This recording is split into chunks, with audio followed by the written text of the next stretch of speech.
Mais il restera-t-elle un mystère? L'enquête progresse, mais en l'absence de la totalité des ossements de l'enfant. Aucune piste ne peut être écartée. Pour l'heure, des traces de morsures animales post-mortem ont été retrouvées. Pas de blessures avant la mort. Ses vêtements ont été découverts, ses petites chaussures aussi.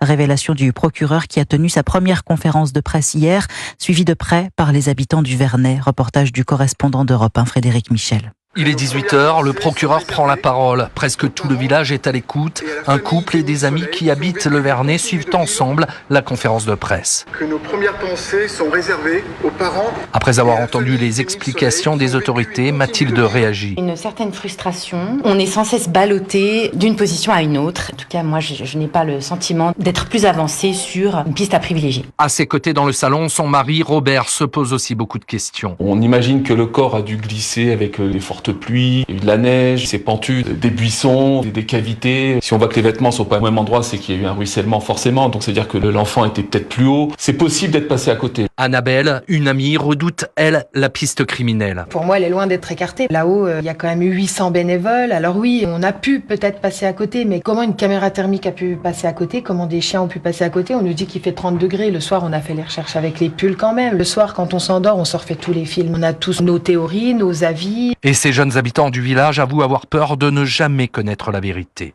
Au Vernet, Frédéric Michel, Europe 1. Il est 6h30.